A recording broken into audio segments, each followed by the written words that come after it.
Aduh, singkong kamu pulen banget. Ah, ibu bisa minta tiap hari kalau rasanya begini. Sebelum lanjut ke dalam ceritanya, seperti biasa absen dulu di komentar ya. Dari daerah mana kamu berasal dan jam berapa kamu nonton video ini. Oke, kita langsung saja mulai ke cerita lengkapnya. Bu Dewi adalah seorang kepala desa. Cantik, kaya, dihormati. 5 tahun menjanda, posisinya sebagai pemimpin desa tetap kuat. Semua orang menganggap hidupnya lengkap. Tapi kenyataannya, sejak suaminya meninggal, Bu Dewi merasa ada bagian penting dari dirinya yang mati juga. Ia kesepian, sangat kesepian. Ia merindukan kehangatan, perhatian yang sederhana dari seorang laki-laki. Ia punya prinsip ganda. Sebagai kepala desa, dia harus menjaga citra diri, menjaga kehormatan. Tapi sebagai wanita, kebutuhan emosionalnya harus dipenuhi. Akhirnya, ia memutuskan untuk menjalani dua kehidupan. Keputusan ini diambilnya setelah ia berkunjung ke Jakarta dengan alasan urusan dinas. Di sana, ia bertemu dengan Pak Ridwan, seorang pengusaha kontraktor besar. Awalnya hanya makan malam bisnis biasa. Pak Ridwan berkata, "Bu Dewi ini cantik sekali. Sayang sekali harus sibuk sendiri mengurus desa. Apa tidak cari pendamping lagi, Bu?" Bu Dewi hanya tersenyum. "Ah, Bapak ini, mana sempat saya cari pendamping, urusan desa tidak ada habisnya." Tapi perbincangan itu berlanjut malamnya melalui pesan. Mereka saling curhat. Bu Dewi bercerita tentang kesepiannya. Pak Ridwan bercerita tentang pernikahan yang hambar. Dalam waktu singkat, obrolan itu berubah arah. Mereka sepakat bertemu lagi di Jakarta, bukan untuk urusan proyek, tapi untuk mengisi kekosongan masing-masing. Sejak saat itu, permainan dimulai. Bu Dewi mulai sering dinas mendadak keluar kota. Ia mencari pria bukan dari kalangan desa, tapi dari luar.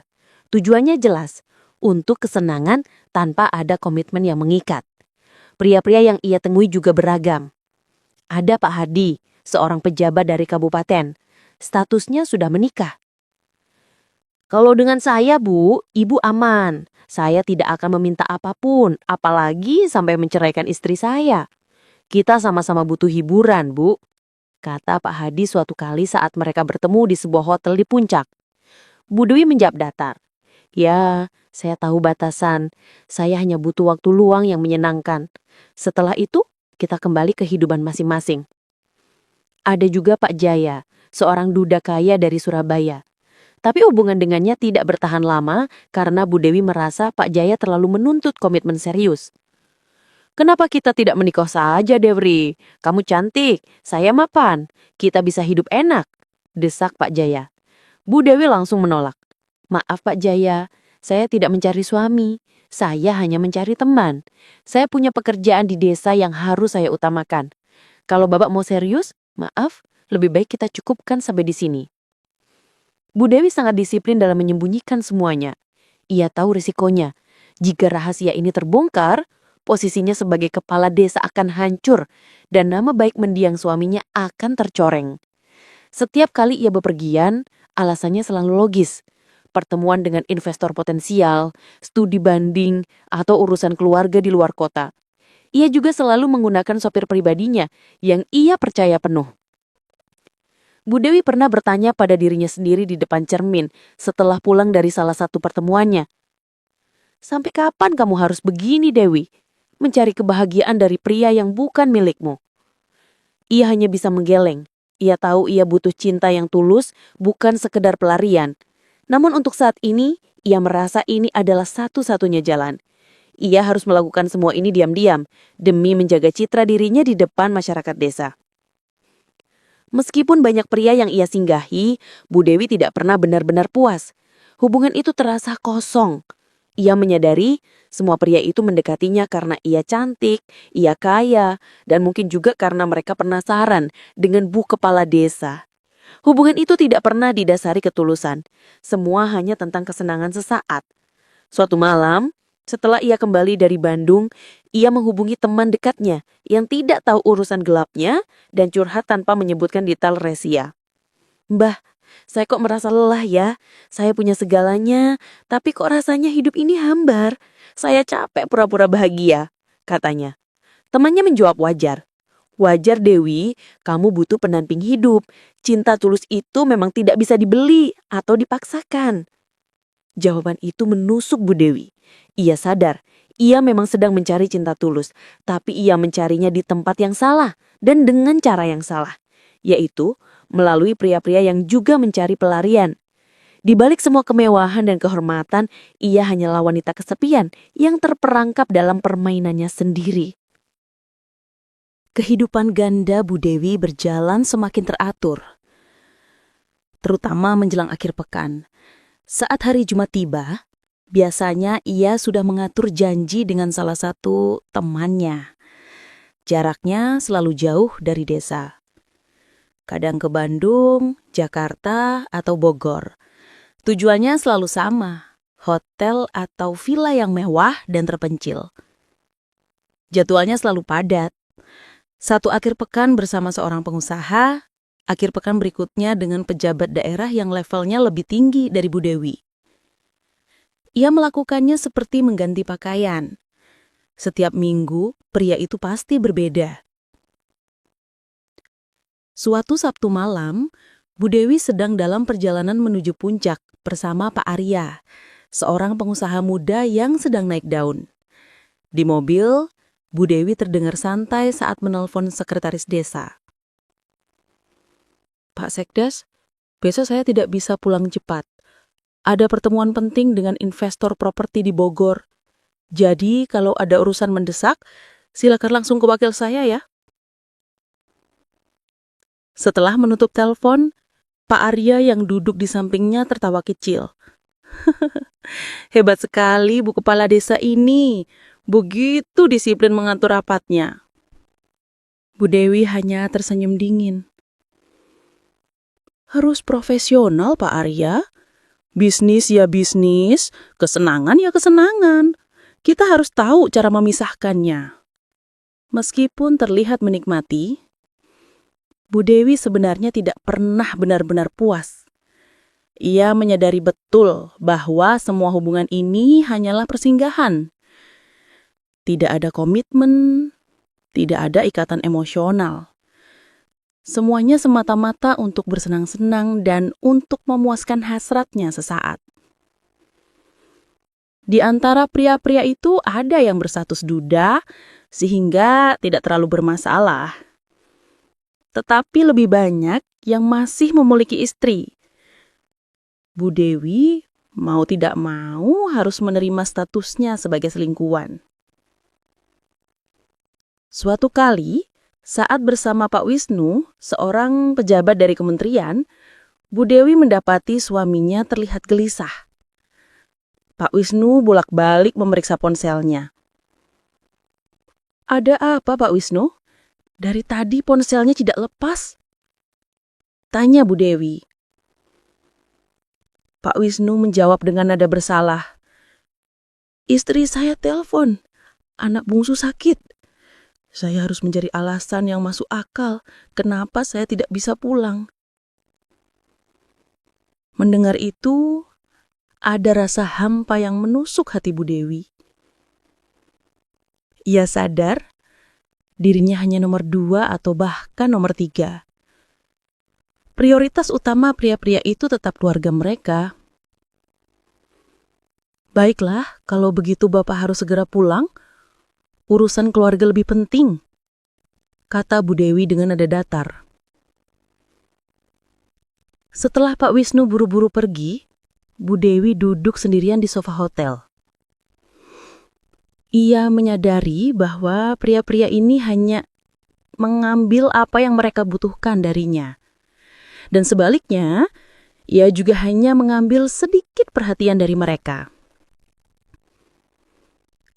Ketidakpuasan ini terus menghantuinya. Jauh di lubuk hatinya, Bu Dewi adalah wanita yang mendambakan cinta sejati. Cinta yang tulus, Ia ingin dicintai apa adanya. Bukan karena jabatannya, bukan karena uangnya, dan bukan semata-mata untuk kesenangan sesaat.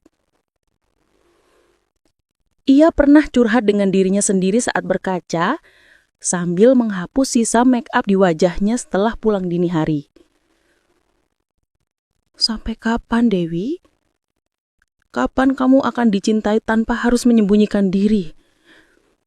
Aku capek menjadi pelarian orang lain.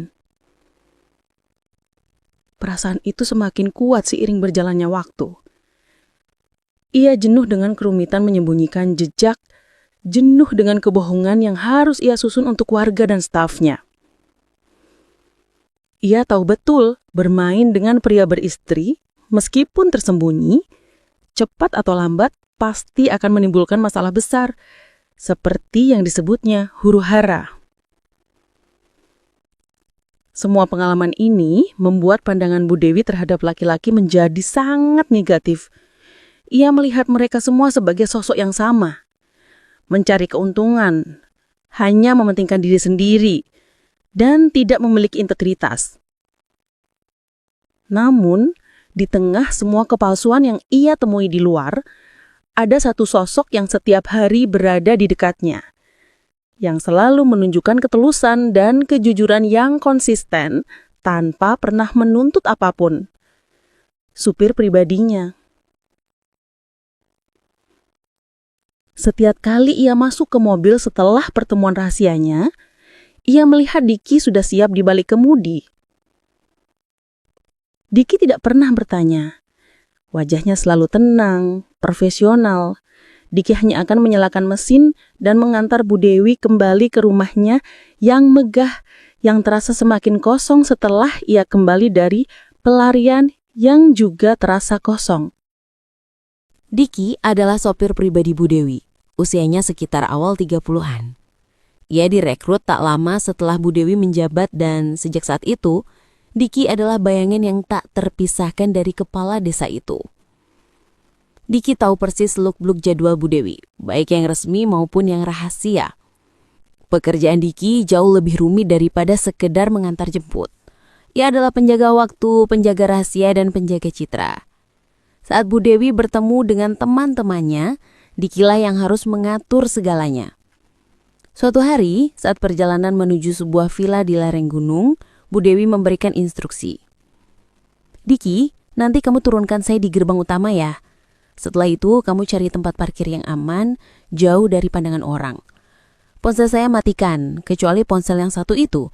Kalau ada telepon masuk dari kantor, kamu bilang saja saya sedang rapat tertutup. Tidak bisa diganggu. Diki menjawab tenang dari balik kemudi. Siap, Bu. Sudah saya catat semua.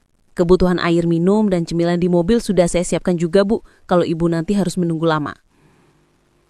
Diki terbiasa dengan rutinitas menunggu yang sangat lama dan melelahkan. Ia sering harus parkir di sudut gelap parkiran Hotel Bintang 5, menunggu berjam-jam sampai pagi buta. Atau, jika Bu Dewi menyewa villa mewah di luar kota, ia harus tidur di mobil di halaman belakang villa itu. Kadang penantian itu membuatnya sedikit mengeluh, tapi hanya dalam hati. Suatu malam di parkiran hotel, Diki melihat jam menunjukkan pukul 3 pagi. Ia mengambil napas panjang dan bicara pelan pada dirinya sendiri. Ya ampun, Bu, ini sudah mau subuh. Saya harus bisa tidur sebentar. Nanti pagi harus sudah ready lagi. Hidup memang begini ya. Ia lalu menyalakan sedikit musik pelan, mencoba memejamkan mata di kursi depan. Ia tahu tugasnya adalah siaga, tidak boleh lengah. Meski harus menjalani pekerjaan yang rumit dan melelahkan ini, Diki tidak pernah banyak mengeluh, apalagi membocorkan rahasia. Alasannya sederhana. Ia menganggap ini adalah bagian dari pekerjaannya. Ia dibayar untuk mengemudi, dan lebih penting, ia dibayar untuk menjaga privasi atasannya. Bu Dewi sendiri tahu betul betapa pentingnya kesetiaan Diki. Sebagai imbalan, Bu Dewi tidak hanya membayar gaji yang lebih dari cukup. Ia juga rutin memberikan uang tutup mulut atau bonus yang besar. Saat menerima bonus bulanan, Diki pernah mencoba berterima kasih. Terima kasih banyak, Bu. Uang ini sangat membantu keluarga saya. Bu Dewi menjawab sambil tersenyum tulus. Diki, kamu sudah tahu banyak tentang saya. Kamu sudah bekerja sangat baik. Uang itu pantas kamu dapatkan. Yang paling penting, terus jaga kepercayaan saya ya. Diki mengangguk mantap. Pasti Bu, bagi saya menjaga rahasia Ibu adalah bagian dari profesionalitas saya.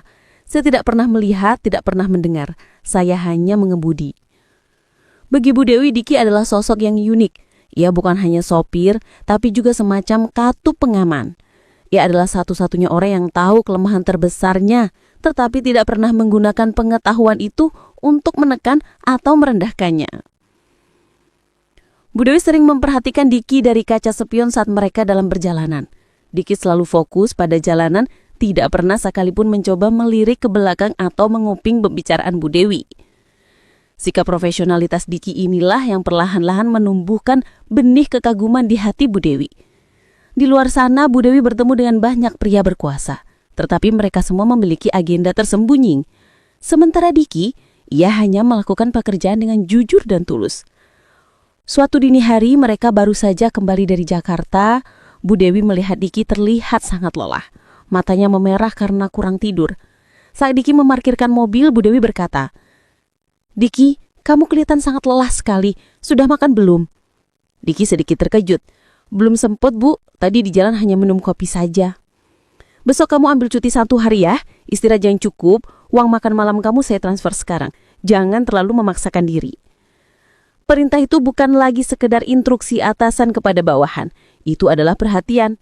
Bu Dewi menyadari pria yang ia temui di luar sana hanya memberinya kesenangan sesaat yang kosong. Sedangkan Diki memberikan ketenangan dan kesedihan yang tak ternilai harganya tanpa diminta. Kontras ini antara ketidakjujuran pria-pria di luar sana dan ketulusan Diki mulai membuat hati Bu Dewi bergetar. Setelah berbulan-bulan menjalani kehidupan ganda yang penuh rahasia, Bu Dewi mencapai titik jenuh. Hubungannya dengan pria-pria di luar sana semakin terasa hambar, bahkan menjijikan. Ia lelah harus terus menyusun kebohongan dan takut kapan-kapan rahasianya terbongkar. Apalagi beberapa pria yang ia temui masih beristri, yang berpotensi menimbulkan keributan besar. Suatu sore, Bu Dewi baru saja membatalkan janji mendadak dengan Pak Hendra, seorang pengusaha tambang. "Pak Hendra, maaf, saya mendadak ada urusan keluarga yang tidak bisa ditinggalkan. Kita tunda saja," kata Bu Dewi melalui telepon. Padahal alasannya hanya karena ia terlalu malas dan lelah. Setelah menutup telepon, ia menghela napas panjang. Ia duduk di ruang kerjanya yang mewah, menatap keluar jendela. Ia sadar, ia tidak ingin lagi bersembunyi.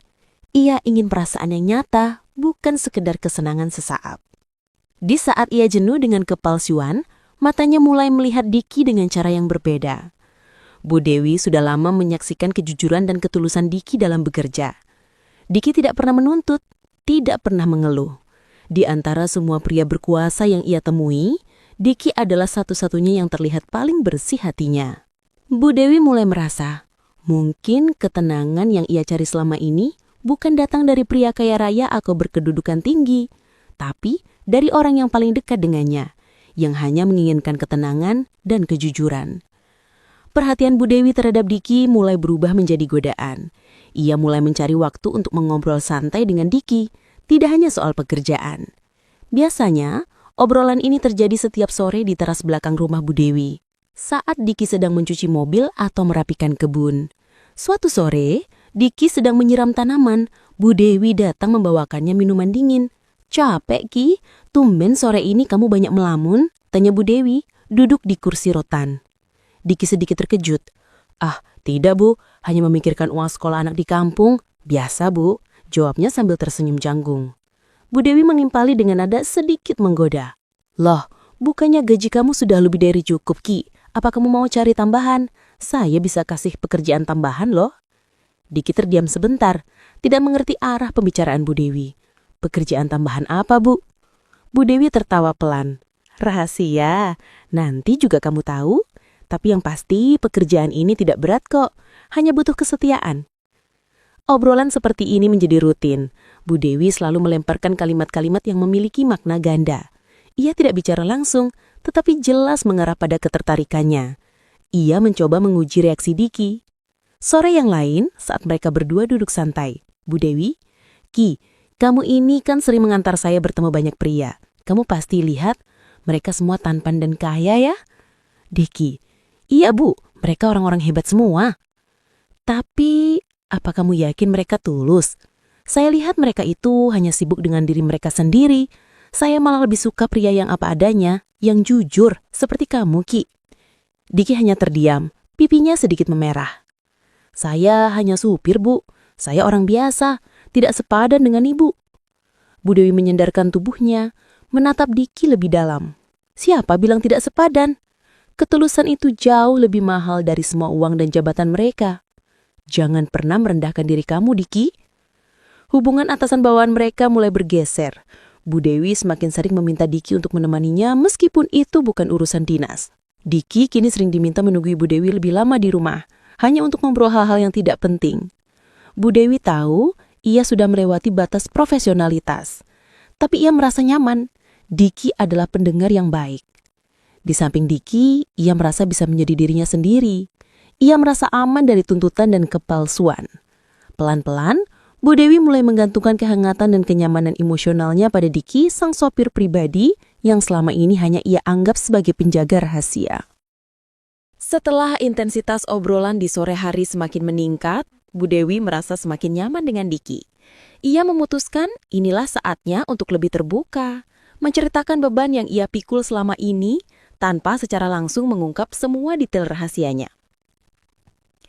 Suatu sore saat Diki selesai mencuci mobil, Bu Dewi mengajaknya duduk di gazebo belakang. Suasananya tenang, hanya terdengar suara angin. "Diki, boleh saya jujur sedikit sama kamu?" tanya Bu Dewi, nadanya berat. "Tentu, Bu. Saya siap mendengarkan," jawab Diki dengan sorot mata yang penuh perhatian. Bu Dewi mulai bercerita, tapi bukan soal politik desa, tapi soal kekosongan hatinya. "Kamu tahu, Diki, saya sudah bertemu banyak pria, pengusaha, pejabat tinggi. Mereka semua menawarkan kemewahan, janji manis, dan kesenangan. Tapi anehnya, saya tidak pernah merasa puas." Diki menyimak dengan serius. "Kenapa begitu, Bu? Bukankah mereka orang hebat?" "Mereka memang hebat, tapi mereka tidak tulus." Bu Dewi menggeleng pelan.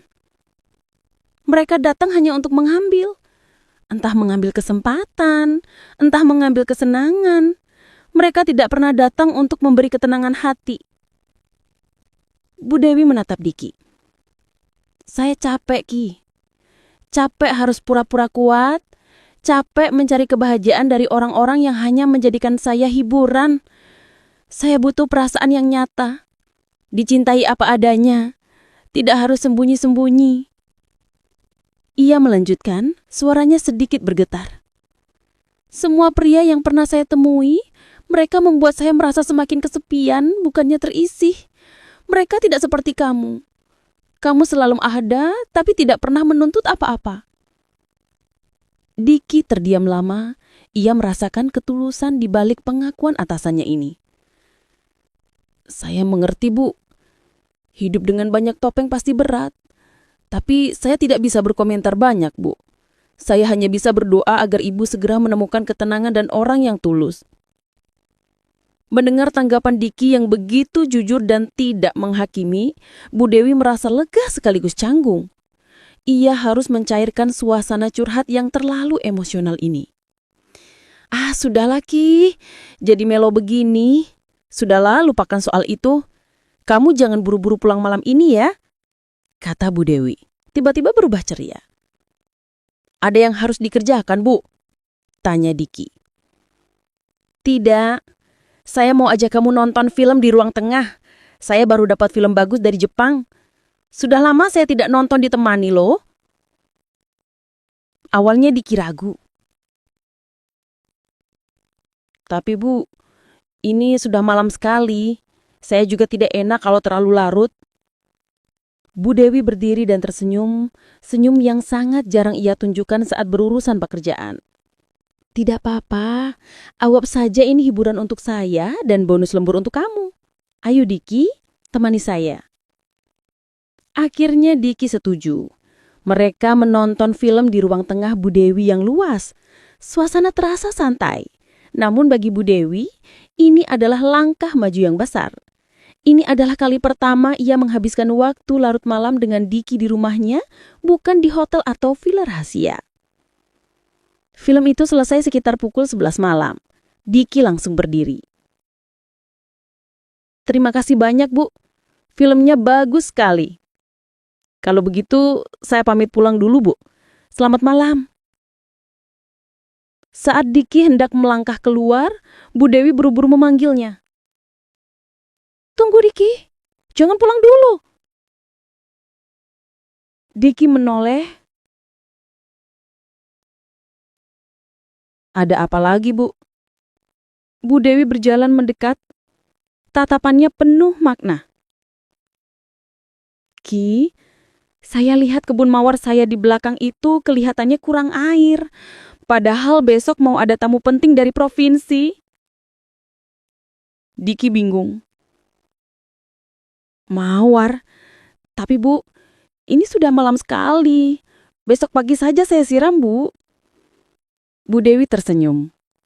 Senyum itu bukan senyum atasan, tapi senyum seorang wanita yang sedang menggoda. Tidak, Ki. Malam ini juga. Saya mau kamu temani saya ke kebun sekarang. Saya mau lihat langsung. Saya mau pastikan. Sekalian kita mengobrol lagi. Ya, anggap saja refreshing. Pinta Bu Dewi dengan nada yang lembut.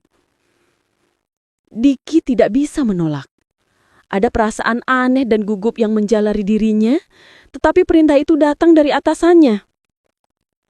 Dan lebih dari itu, ada kerinduan di mata Bu Dewi yang tidak bisa ia abaikan.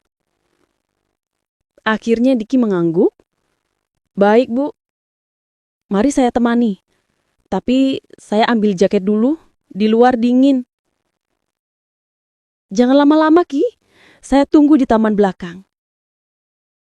Bu Dewi tahu, mengajak Diki ke kebun mawar di tengah kegelapan malam bukan tentang tanaman. Ini adalah cara Bu Dewi untuk membuka pintu hatinya lebih lebar. Momen di kebun mawar itu mengubah segalanya. Setelah malam itu, Bu Dewi dan Diki menjadi semakin dekat. Diki kini sering tinggal lebih lama di rumah Bu Dewi, membantu mengurus hal-hal kecil, dan mereka sering menghabiskan waktu sore bersama untuk mengobrol serius. Jelas, ini bukan lagi hubungan atasan dan bawahan biasa. Aktivitas baru ini tentu saja tidak bisa luput dari perhatian warga desa. Di desa, gosip menyebar lebih cepat daripada api. Masyarakat mulai menaruh perhatian besar pada perubahan ini. Di warung kopi, ibu-ibu mulai berbisik-bisik. Lihat itu, Mbak. Si Diki sekarang sering sekali ya keluar masuk rumah Bu Lurah sampai malam. Katanya cuma sopir, kok seperti orang pacaran? Ujar salah satu ibu. Ibu yang lain menimpali. Iya, saya lihat sendiri. Bahkan Bu Lurah sekarang tidak pernah lagi dinas keluar kota mendadak. Jangan-jangan dia sekarang tertarik sama sopirnya sendiri. Tapi Bu Lurah kan cantik dan kaya. Diki itu hanya sopir. Apa pantas? Tanya ibu yang pertama lagi. Bu Dewi tahu betul bisik-bisik itu mulai menyebar. Ia sudah menduga ini akan terjadi. Tetapi anehnya, ia tidak merasa takut. Ia justru merasa lega. Ia lelah bersembunyi. Ia memilih untuk fokus pada perasaannya yang tulus terhadap Diki. Suatu sore, seorang perangkat desa, Pak Carik, memberanikan diri bertanya meskipun dengan nada hati-hati. Maaf, Bu Lurah. Warga sekarang banyak yang bertanya-tanya soal kedekatan ibu dengan Diki. Mereka khawatir ini akan mengganggu citra desa, kata Pak Carik. Bu Dewi menatapnya lurus. Terima kasih atas perhatiannya, Pak Carik. Tapi saya tegaskan, ini adalah masalah pribadi saya. Saya pastikan ini tidak akan mengganggu pelayanan publik. Justru ini membuat saya lebih tenang dan fokus bekerja. Jawaban itu memang tegas, tapi tidak menjawab inti persoalan.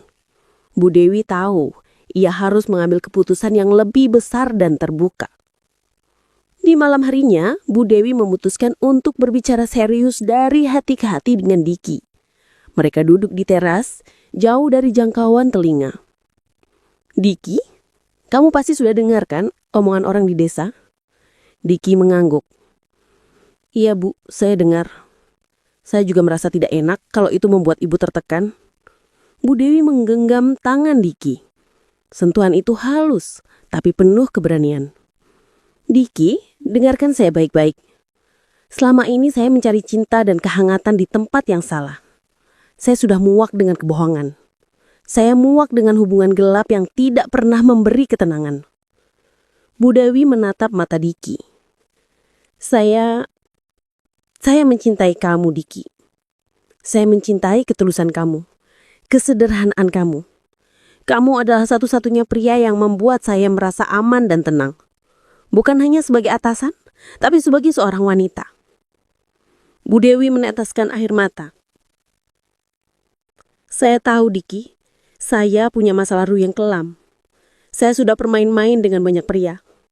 Tapi saya janji, kalau kamu mau menerima saya tidak akan mengulangi semua perbuatan saya yang salah itu lagi. Saya mau menutup bab lama itu dan memulai hidup yang baru. Yang tulus hanya dengan kamu.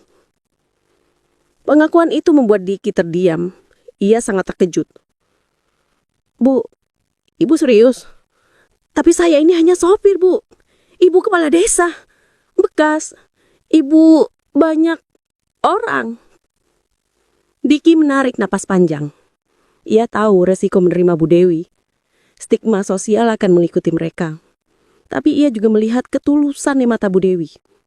Selama ini ia memang diam-diam menaruh hati pada atasannya itu. Ia melihat betapa Bu Dewi sebenarnya rapuh di balik penampilan luarnya. Diki akhirnya mengangguk. Tanpa kata-kata panjang, anggukan itu adalah jawaban atas semua keraguan. Iya, Bu Dewi. Saya mengerti. Saya juga menyayangi ibu. Saya tidak peduli dengan latar belakang ibu. Masa lalu adalah milik ibu. Saya mau membangun masa depan dengan ibu. Saya terima ibu apa adanya, dengan semua masa lalu ibu. Dan saya percaya dengan janji ibu. Keputusan itu adalah akhir dari semua permainan Bu Dewi. Dan awal dari sebuah babak baru. Cinta tulus telah menang, tanpa melihat perbedaan status sosial. Setelah Diki menyatakan penerimaannya, Bu Dewi tidak mau menunda lagi. Ia ingin segera menutup bab masa lalu yang penuh rahasia dan memulai babak baru dengan ketulusan. Keputusan mereka untuk menikah harus dilakukan dengan cepat, sebelum gosip warga semakin membesar dan berpotensi merusak acara. Mereka memutuskan untuk melangsungkan akad nikah yang sangat sederhana. Hanya dihadiri keluarga inti Bu Dewi yang terbatas dan beberapa kerabat dekat Diki dari kampung. Acara digelar tertutup di rumah Bu Dewi, jauh dari sorotan publik dan pertanyaan-pertanyaan wartawan lokal yang sudah mulai mengendus berita ini. Di hari akad, Bu Dewi terlihat sangat berbeda. Ia bukan lagi kepala desa yang berwibawa, tapi seorang wanita yang dipenuhi rasa syukur. Saat ijab kabul selesai, Bu Dewi berbisik pada Diki. Air matanya menetes. Terima kasih Mas Diki. Kamu sudah menyelamatkan saya dari diri saya sendiri. Saya janji, mulai sekarang, hidup saya hanya untuk kamu.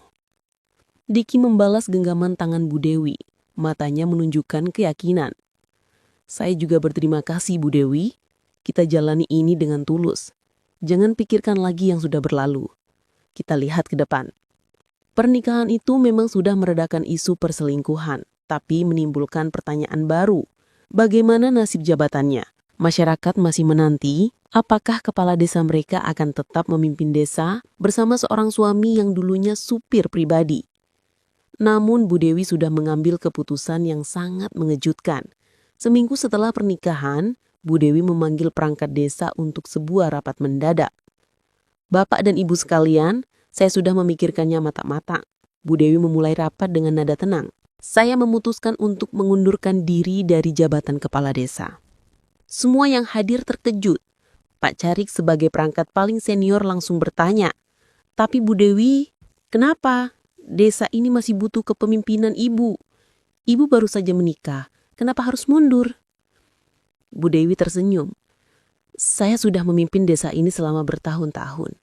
Sekarang, saya ingin fokus pada rumah tangga dan kehidupan pribadi saya. Saya sudah menemukan kedamaian yang saya cari. dan kedamaian itu butuh waktu dan perhatian saya penuh. Saya ingin menepati janji pada suami saya, Diki. Saya sudah berkomitmen untuk meninggalkan semua masa lalu yang rumit dan menjalani hidup yang lurus. Saya merasa kalau saya masih menjabat sebagai kepala desa, godaan dan tuntutan duniawi akan selalu ada.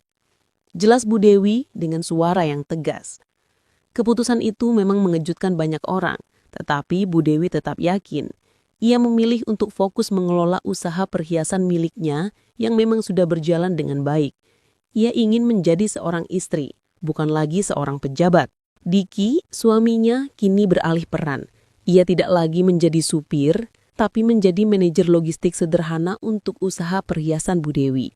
Ialah yang mengurus pengiriman barang, mencatat stok, dan mendampingi Bu Dewi dalam urusan bisnis kecil. Suatu pagi, Diki sedang menyiapkan sarapan. Bu Dewi mendekati Diki. "Mas Diki, kamu tidak merasa aneh? Kamu yang tadinya hanya mengantar saya, sekarang malah mengurus bisnis saya?" Tanya Bu Dewi sambil memeluk Diki dari belakang. Diki membalikkan badan, memegang tangan istrinya. "Tidak sama sekali, Bu Dewi. Saya justru merasa bangga. Saya bisa menemani ibu, bukan lagi menunggu ibu. Dulu saya sopir yang dibayar untuk mengantar ibu ke tempat yang salah. Sekarang, saya suami yang mendampingi ibu ke arah yang benar."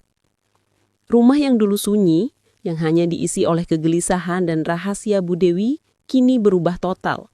Rumah itu dipenuhi tawa, percakapan hangat, dan kebersamaan yang tulus. Tidak ada lagi pesan rahasia, tidak ada lagi perjalanan mendadak ke hotel mewah. Bu Dewi menemukan bahwa kebahagiaan sejati ternyata sangat sederhana, bukan dari kemewahan yang diberikan pejabat atau pengusaha kaya, melainkan dari ketenangan dan cinta tulus yang diberikan oleh suaminya Diki, yang dulunya adalah supirnya. Ia berhasil menembus semua kesalahannya. Ia menukar kekuasaan dengan kedamaian dan popularitas dengan ketenangan hati.